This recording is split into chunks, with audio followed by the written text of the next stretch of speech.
ای علی که جمله عقل و دیده ای، شمه ای واگو از آنچه دیده ای، شمه ای واگو از آنچه دیده ای.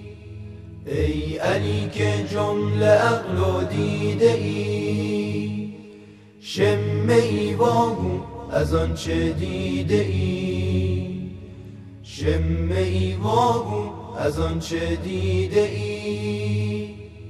تیغ حلمت جان ما را چاک کرد، آب علمت خاک ما را پاک کرد. بازگو ای باز عرش خوش شکار، تا چه دیدی این زمان از کردگار، تا چه دیدی این زمان از کردگار. ای علی که جمله عقل و دیده ای، شمه ای واگو از آنچه دیده ای، شمه ای واگو از آنچه دیده ای. چشم تو ادراک غیب آموخته، چشمهای حاضران بردوخته، چشم تو ادراک غیب آموخته، چشمهای حاضران بردوخته.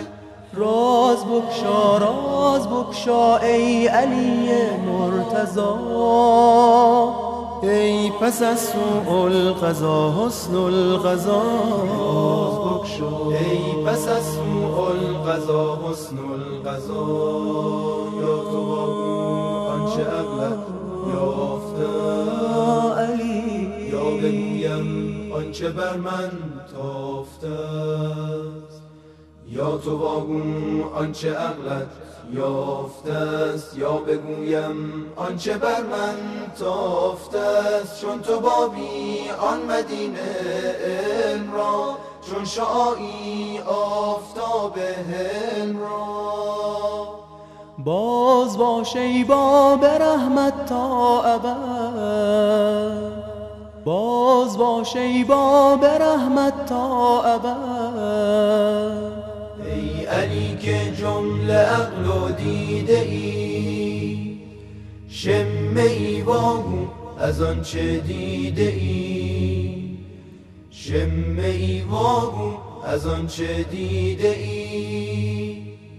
تیغ حلمت جان ما را چاک کرد، آب علمت خاک ما را پاک کرد. بازگو ای باز عرش خوش شکار، تا چه دیدی این زمان از کردگار، تا چه دیدی این زمان از کردگار.